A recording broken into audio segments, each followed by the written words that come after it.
Bom dia, mais uma aula de Geografia com o professor Paulino Batista.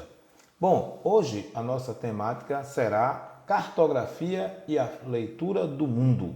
Cartografia e a leitura do mundo. Como essa ciência, a cartografia, nos ajuda a ler o mundo a partir de suas representações cartográficas, sejam elas plantas, cartas ou mapas. Nós vamos passear um pouquinho sobre a história da cartografia e vamos encerrar essa aula de hoje falando sobre escalas cartográficas, ok? Professor Paulino Batista, aula de Geografia sobre cartografia e a leitura do mundo. Nós vamos começar analisando essa imagem, que é uma imagem bem simples, bem comum para quem usa o Google Maps ou o Waze. São os pontos de localização que nós temos sobre o espaço. Mas o entendimento desse aplicativo, seja ele o Maps ou o Waze, vai depender do meu entendimento de cartografia. As pessoas conseguem se perder com isso também, porque não conseguem fazer leitura simples. Mas é inegável que este aplicativo facilitou e muito a nossa vida no que diz respeito à localização e à mobilidade, principalmente a mobilidade urbana. Tá? Porque nas rodovias você dificilmente usa isso. Esses aplicativos, porque a maioria das nossas rodovias são bem sinalizadas. Mas o professor Paulino, como ele é bem técnico, eu gostaria de começar a minha aula fazendo uma pergunta. O que é cartografia? Pensa, o que é cartografia? Antes da resposta, vamos analisar as imagens. Eu tenho aí dois tipos de projeção.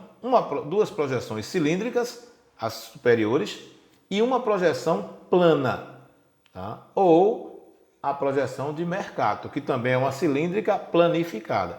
Na projeção de cima, observem que a imagem da direita eu tenho o continente africano, o continente europeu, parte do continente asiático, e na da esquerda eu tenho o continente americano. Eu não consigo ver o planeta todo de uma vez só. Qual é a grande sacada da projeção plana? Você consegue ver os 4 hemisférios da Terra de uma mesma vez, de uma só vez, perdão. O que facilita em muito a nossa leitura. Cartografia, então, é a arte de criar, analisar e interpretar mapas. No nosso caso específico, nós vamos ficar apenas com a leitura e interpretação de mapas. Nós não vamos confeccioná-los. Não há necessidade para nós nem conhecimento técnico para nós confeccionarmos mapas, ou plantas ou cartas, não há necessidade. Nós vamos entender como essa cartografia ela se desenvolve ao longo do tempo. E aí eu trouxe alguns mapas históricos, só para a gente observar como a leitura de mundo, a partir dos mapas, ela vai se aprimorando, ela vai melhorando com o passar do tempo. A primeira imagem é um mapa babilônico, que data de 2.400 anos antes de Cristo. Observe que esse mapa é feito numa placa de argila. Nós vamos perceber que na parte inferior desse mapa nós temos aí um círculo que talvez seja a Terra, tá? E alguns traços que podem ser rios ou oceanos que separam os continentes. Preste atenção nesse círculozinho e nesse T aí, porque lá na frente ele vai aparecer de novo no mapa chamado TO. Então nós temos um mapa babilônico aí de argila que data de 2.400 antes de Cristo, o que nos dá aí por volta de 4.220 anos desse mapa. E as pessoas já mapeavam os seus caminhos. Por quê? Porque eu preciso retornar por esses caminhos. Então, mapear caminhos é a forma mais fácil de você não se perder. A segunda imagem é um mapa das Ilhas Marshall, é uma carta marinha. Eu acho fantástico essa carta marinha. Por quê? Primeiro, ela mapeia o oceano, cara. E aí ela foi elaborada de uma forma bem simples e não menos inteligente pelos indígenas do Oceano Pacífico. Os caras usaram hastes de coqueiro e conchas. E aí você tem ilhas do Pacífico mapeadas e caminhos para se chegar nessas ilhas. O que é mais legal isso. Então você tem outra forma de representação do espaço, melhor detalhada, porque é uma carta, a gente vai ver lá na frente. Você tem um mapa que dá poucos detalhes, a carta já dá mais um pouquinho de detalhe e a planta deixa bem mais fácil a leitura. Mas essa carta marinha das Ilhas Marshall, ela é interessantíssima e data também da Idade Média. Quando a gente sai dessa carta marinha das Ilhas Marshall, a gente pega o mapa de Ptolomeu. que é a primeira vez que a gente tem a Terra já no formato esférico. Aí o macete é a gente encontrar o Oceano Atlântico, o Mar Mediterrâneo, o Mar Vermelho e o Oceano Índico. Vou dar um tempinho para vocês se localizarem. Vou repetir. Oceano Atlântico, Mar Mediterrâneo, Mar Vermelho e Oceano Índico. Dê uma olhada na imagem. Essa maior porção azul, aí é o Oceano Índico. Eu sei que alguns podem ter pensado, é o Atlântico que é maior. Não, nessa representação ele colocou, por conta da leitura de mundo que ele tinha, ele colocou o Oceano Índico. É o primeiro aí, esse grandão, à direita da imagem. Voltando para a esquerda, tem um marzinho aí, meio alongado, que se encontra com o Oceano Índico. Aí é o Mar Vermelho. Esse pequenininho aí é a esquerda. À esquerda desse Mar Vermelho, a gente tem uma ramificaçãozinha aí, parecendo um caminho. Aí é o Rio Nilo. Aí é todo o Rio Nilo africano. Então, o Rio Nilo está saindo lá, se você prestar atenção, você vai subir, ele sai lá do Mar Mediterrâneo e à extrema esquerda superior do nosso mapa aí, nós temos o Oceano Atlântico se ligando com o Mar Mediterrâneo. Então, pega a linha. Oceano Atlântico liga com o Mar Mediterrâneo, tem o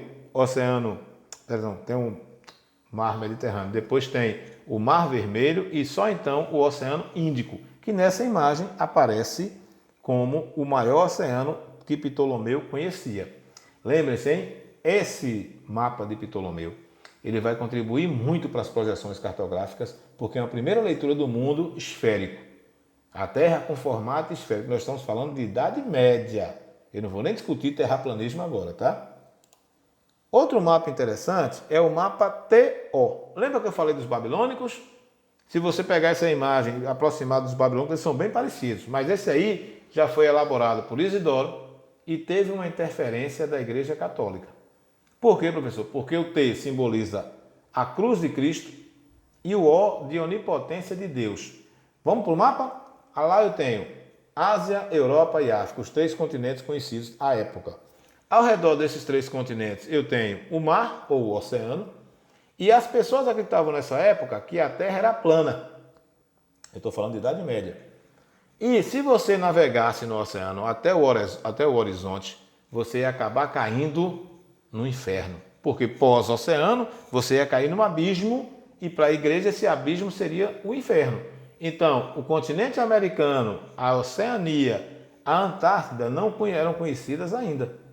Graças às grandes navegações, nós chegamos a esse patamar e percebemos que nós temos mais 3 continentes, além da Ásia, África e Europa.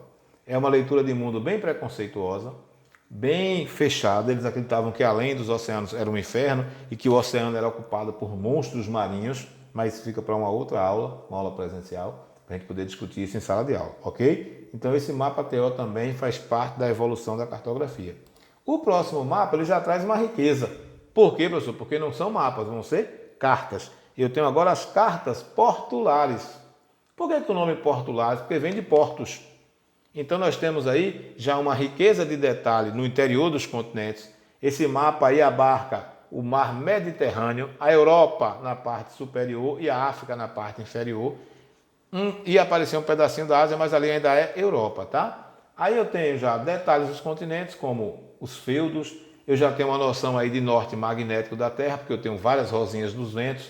Ele já tem noção de ocupação superficial desses continentes, porque esse mapa foi feito por genoveses, que viajaram muito no século XII. Um deles é Marco Polo, que é o mais famoso. E aí, nessas viagens, eles iam mapeando. Tá? A minimização das informações no interior dos continentes é simples, porque os caras não sabiam o que tinha lá dentro.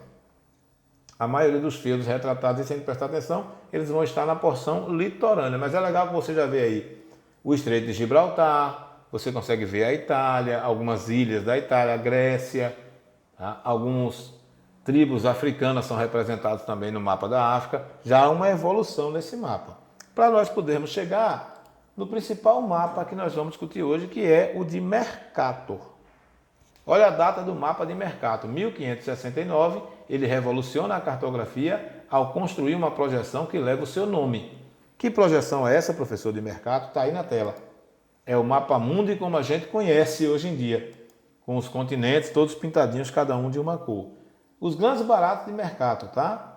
E os equívocos. Primeiro é um equívoco. À medida que a latitude aumenta, e latitude, eu vou fazer uma pausa, é a distância em graus de qualquer ponto do planeta em relação à linha do Equador. Então, quanto mais longe do Equador, maiores deformações. O que é deformações? Vai mudando o tamanho dos espaços. Os continentes vão ficando maiores do que eles realmente são e os oceanos também. Até porque Mercator pegou uma esfera, que é a Terra, e planificou. Então, se você planifica uma esfera, você promove deformações. As deformações que o Mercator promove são visíveis principalmente no hemisfério norte. A Groenlândia, que é essa ilha enorme aí na América do Norte, por conta da deformação, ela está desse tamanho, mas o seu tamanho real é menor do que a América Central. Então você imagina o tamanho dessa deformidade, que você pega a ilha da Groenlândia e ela é menor do que a América Central. Mas Mercator acertou nos paralelos e meridianos retos, com ângulos retos, porque vai facilitar a localização e principalmente a navegação. Então a forma da gente identificar a projeção de Mercator, que é esse mapping aí, é a gente perceber que todas as linhas aí, elas fecham ângulos de 90 graus. Vão facilitar tanto a localização quanto a navegação. E isso foi um ganho fantástico para nós, né? No tempo moderno, o mercado ajudou muito em localização e orientação. Como eu falei lá atrás, nós temos também a divisão por escalas entre planta, carta e mapa. Vamos guardar essa sequência? A sequência é planta, carta e mapa. Está aí na tela de vocês. Planta representa espaços menores, sem considerar a curvatura da Terra. É a primeira imagem da esquerda, na parte inferior aí da tela de vocês. Numa planta, que nesse caso é a planta do mar, do bairro de Botafogo, planta do bairro de Botafogo, no Rio de Janeiro, na imagem 1, a gente consegue ver as ruas, o nome das ruas. Eu consigo ver os quarteirões. Por quê? Porque ele traz riqueza de detalhes. A imagem 2 é a carta. É um documento mais amplo, porque eu já consigo ver onde Botafogo fica dentro do Rio de Janeiro, que é esse retângulozinho lilás aí no meio da imagem. Perdão, esse quadrado lilás no meio da imagem. Aí é o bairro de Botafogo, no Rio de Janeiro. Numa carta eu consigo ver ainda algumas avenidas, alguns pontos principais. A terceira imagem, que é o mapa, eu já não consigo mais nem ver Botafogo. Porque ele vai ser aquele quadradozinho lilás nessa imagem aí também. Olha como ele diminuiu. Eu não consigo ver nem o quadradinho quase aí, professor, lilás. Então a riqueza de detalhes vai diminuir. Por quê? Porque ampliou-se a área representada. Aí você já tem o estado do Rio de Janeiro sendo representado, com alguns municípios, e não a cidade do Rio e o bairro de Botafogo. Tranquilo? Planta tem muito mais detalhe, carta tem detalhe e mapa vai perdendo a riqueza de detalhes, mas apresentam muito mais informações. O mapa tem muito mais informação do que a planta. Por isso que ele não pode manter a riqueza de detalhes. Imagine um mapa mundi com o nome de todas as ruas do mundo. Impossível. O papel para poder fazer isso. Por isso que nós inventamos a escala. Tranquilo? A ordem é planta, carta, mapa. Espaços domésticos, planta. Bairros, cartas. Cidades, mapas. Tranquilo? Vamos seguir. Os mapas, eles possuem 3 elementos principais. Os mapas possuem 3 elementos principais. Quais são eles, professor? Título, está aí, Brasil, bacias hidrográficas. Legenda, à esquerda, tem aí bacias hidrográficas e cada cor representa uma bacia. Eu vou identificar os nomes na legenda. Se eu quiser saber o nome da bacia azul, eu vou lá na legenda, procuro azul e acho, bacia do Paraguai. A bacia laranja, eu vou lá no mapa e acho, bacia do Sudeste. A vermelha, bacia do Leste e assim sucessivamente. E por último, a escala que está aí à direita inferior do mapa de vocês. Então eu tenho título, legenda e escala. São os 3 elementos que constituem um mapa. Vamos repetir? Título, legenda e escala são os 3 elementos que constituem o mapa. Desses 3, nós vamos aprofundar hoje na escala. Escala cartográfica. O que é isso, professor? A escala é uma forma de representação de um espaço real num papel. Você vai diminuir proporcionalmente esse espaço para que a representação desse espaço, para que ele caiba no papel. A escala faz isso. Existem dois tipos de escala. Aí aparece para vocês três tipos, nós vamos ficar em dois. A escala gráfica, que sempre vem com um desenhozinho ou uma linhazinha reta. Nesse caso a gente vai ficar esperto. Cada divisão dessa escala equivale a 1 centímetro. Então eu tenho de 0 para 5, 1 centímetro, de 5 para 10, mais 1 centímetro. Então de 0 para 10, 2 centímetros. Aí eu leio. Cada 1 centímetro nesse mapa equivale a 5 quilômetros. Porque se 1 centímetro é 5 quilômetros, 2 centímetros serão, isso, 10 quilômetros. E lá embaixo a escala numérica, que vem representada por esses números. Aí eu leio 1 por 100 mil. Vamos repetir? 1 por 100 mil. Professor, o que é isso? A escala numérica me diz que 1 centímetro no mapa representa 100 mil centímetros no real. Repetindo, 1 por 100 mil quer dizer 1 centímetro no mapa é igual a 100 mil centímetros no real. Mas a gente não vai medir em centímetros no real, professor. Isso. Nós vamos medir em quilômetros. O que é que eu faço? Regra número 1. Vamos ouvir. Regra número 1. Para transformar centímetros em quilômetros, corta-se 5 zeros. Para se transformar centímetros em quilômetros, corta-se 5 zeros. Aí eu vou ler, 1 por 100 mil é igual a 1 centímetro é igual a 1 quilômetro, porque eu cortei 5 zeros. Então, toda vez que eu pegar uma escala numérica, a primeira coisa que eu faço é cortar os 5 zeros, aí eu acho a distância real. Se eu pegar a escala gráfica, eu preciso? Não, porque já está lá. Vamos à regra? De centímetro para quilômetro, corta 5 zeros. De centímetro para quilômetro, corta-se 5 zeros. De quilômetro para centímetro, acrescenta-se 5 zeros. Tranquilo? Se for de centímetro para quilômetro, corta. De quilômetro para centímetro, acrescenta 5 zeros sempre. Escala tem uma formulazinha simples, que é essa aí, esse triângulozinho que facilita. Vamos entender o triângulo? O Dzão significa distância real, vai ser sempre dada em quilômetros. O Dzão significa distância real, sempre dado em quilômetros. O D minúsculo ou Dzinho, distância virtual ou distância no papel, sempre em centímetros. Dzinho sempre em centímetros. E o E de escala, sempre em centímetros. Para eu entender com esse triângulo é simples, é só você pegar o seu dedo indicativo e cobrir o ícone que você quer achar. Por exemplo, eu quero encontrar a escala, aí eu pego o meu dedo e coloco sobre o E de escala. Aí vai ficar Dzão dividido por Dzinho. Se eu quiser encontrar o Dzão, boto o meu dedo cobrindo o Dzão. Vai ficar escala versus Dzinho. Mais à frente o professor vai dar essas fórmulas uma a uma.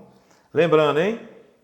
Essas fórmulas servem para a gente encontrar escala, distância virtual ou distância real, que nós vamos exercitar no final da aula de hoje, tá? Eu trago aqui dois mapas para a gente entender escala. O mapa do Brasil e o mapa do Rio de Janeiro. Aí nós temos duas escalas, gráficas ou numéricas. Parabéns para quem disse numérica.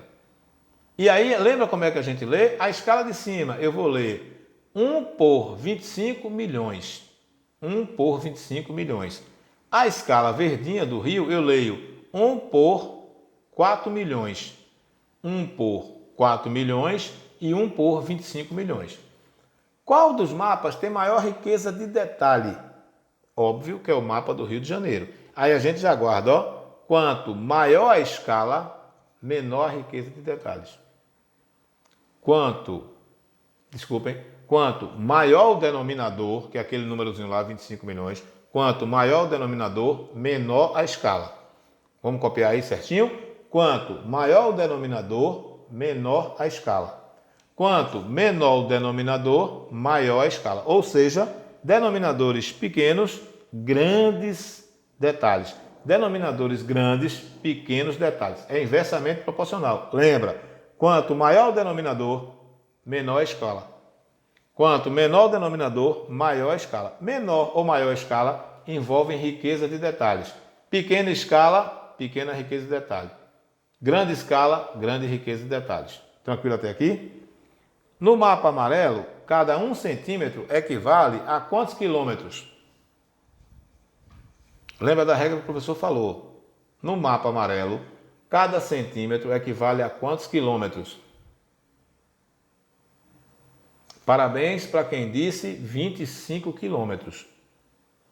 Porque se eu cortar, 250 quilômetros, porque eu vou cortar 5 zeros. Se eu cortar os 5 zeros, eu transformo 25 milhões de centímetros em 250 quilômetros, porque eu vou cortar 5 zeros.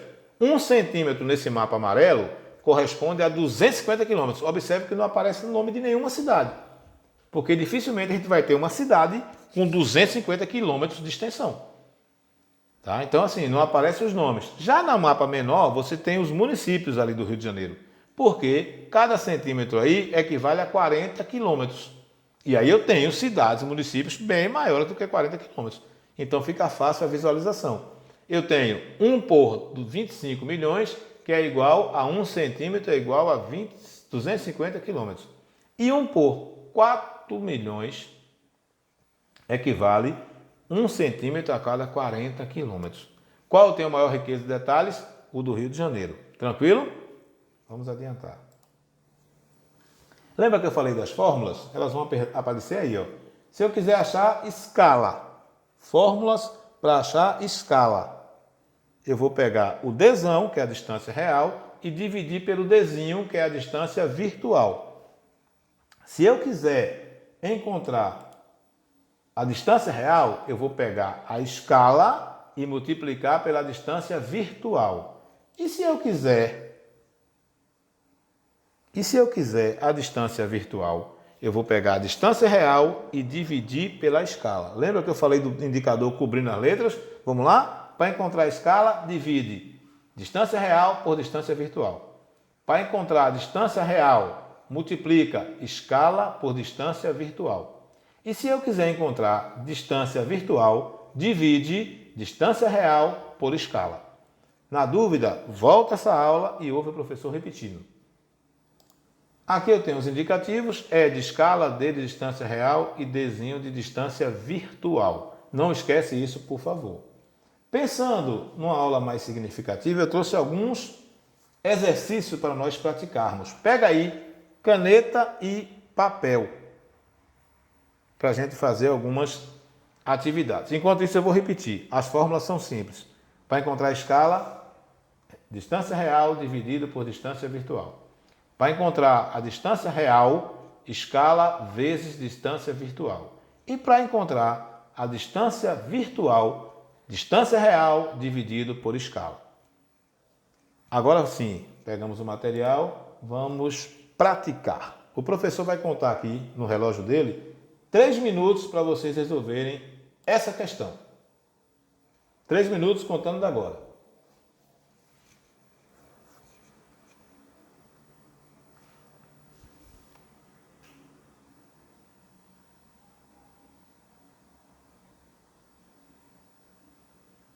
Utilizem as regras que o professor ensinou. Vamos fazer juntos essa, tá? O professor não vai botar para vocês para fazer, não. Vamos fazer juntos. Primeiro passo. Risca os 5 zeros da escala. Se eu tirar os 5 zeros da escala, a escala vai ficar 1 centímetro é igual a 2 quilômetros. Aí eu penso, se 1 centímetro é igual a 2 quilômetros, 7 centímetros são quantos quilômetros? É só multiplicar 7 vezes 2. 14. Aí eu guardo aí, 14. 6,5 vai dar quanto? 6,5 vezes 2. Não é assim? Vai dar 13. 14 mais 13 é igual a 27 quilômetros. Vamos repetir? Primeiro passo, eu corto 5 zeros da escala. Vai ficar 1 centímetro é igual a 2 quilômetros. Aí eu penso, se 1 centímetro são 2 quilômetros, 7 centímetros são quantos quilômetros? Aí eu multiplico 7 vezes 2. 7 vezes 2, 14. Então, a distância entre Juazeiro e Barbalha são 14 quilômetros. Mas ele quer saber qual é a distância entre Crato, passando por Crato e Barbalha, passando por Juazeiro. Então, de Juazeiro para Barbara dá 14 centímetros. Dá 14 quilômetros. De Crato para Juazeiro vai dar 6,5 vezes 2. Dá 13. 14 mais 13, 27. Professor, de onde foi esse 13? É simples, ó. Cortamos os 5 zeros da escala. Ficou 1 centímetro para cada 2 quilômetros. Então, se 1 centímetro tem 2 quilômetros, 6,5 centímetros tem quantos quilômetros? Multiplica 6,5 por 2, vai dar 13. 13 mais 14 é igual a 27, que é a resposta da nossa questão. 27 centímetros. Perdão, 27 quilômetros. Vamos à segunda questão. A segunda questão, o professor quer que a gente encontre a escala. Aí diz assim, um avião a uma velocidade de 297 km por hora, aí eu anoto lá 297 km por hora, viajando em linha reta, percorre o trecho Porto Alegre, Rio de Janeiro em 2 horas. Considerando que no mapa a distância representada por uma linha é representada por uma linha de 3 centímetros, qual a escala do mapa? Aí eu lembro, eu tenho Dzão e Dzinho, eu vou achar a escala. Qual é a fórmula de escala? Escala é igual Dzão sobre Dzinho. Então eu vou dividir. Mas eu vou dividir o quê? A velocidade. Professor, mas eu não tenho Dzão, eu tenho a velocidade. Lembra? Se ele anda 297 km em 1 hora, quanto ele vai andar em 2 horas? Multiplica aí 297 por 2. Se eu multiplicar 297 por 2, eu acho quanto? Eu vou achar 594. Então, 594 quilômetros é o Dzão. Por quê? Porque eu multipliquei por 2 o tempo que ele gasta, a distância que ele percorre em 1 hora. Como ele falou 2 horas, então você essa distância vezes 2. 594 agora eu vou dividir por 3, porque é o Dzinho.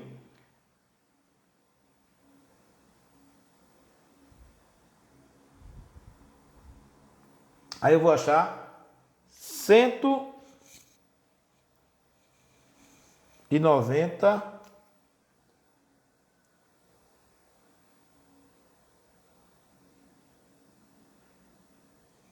eu vou achar 198.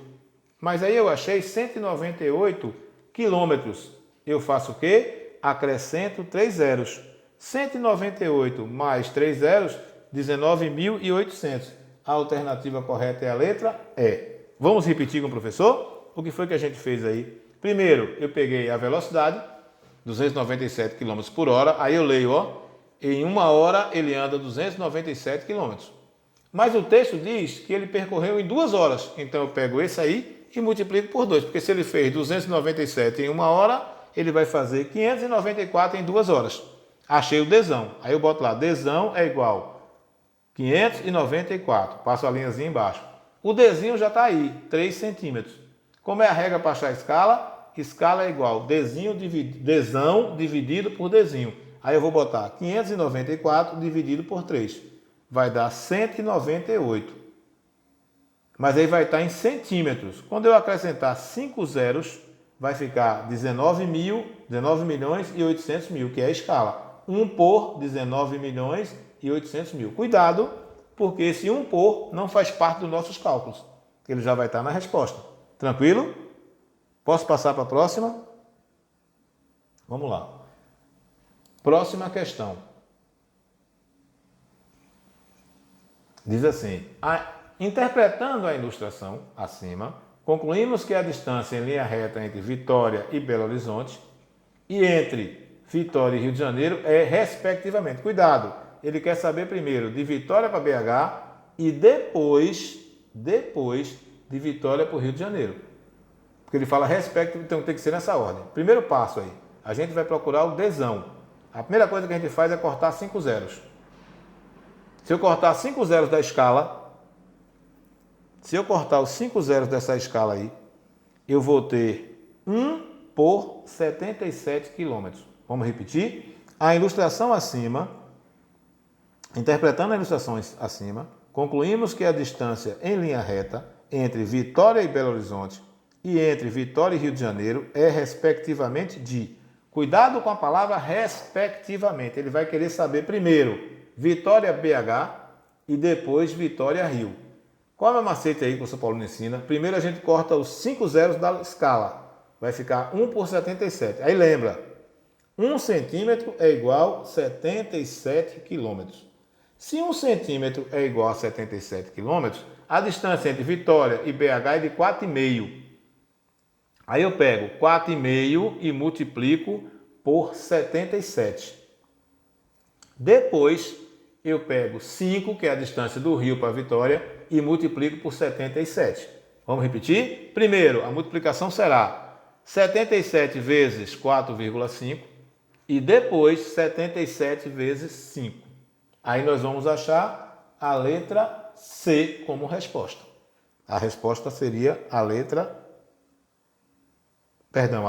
B. Que C, Paulo? A resposta correta é a letra B. 346,5 km e 385,0 km. Presta atenção com a pegadinha. Ele quer saber respectivamente, porque de repente eu acho só Vitória Belo Horizonte e acho que está certa a questão. Calma, porque vai como ele pede. Primeiro Vitória BH, depois Vitória Rio de Janeiro. Tranquilo? Mais uma questão.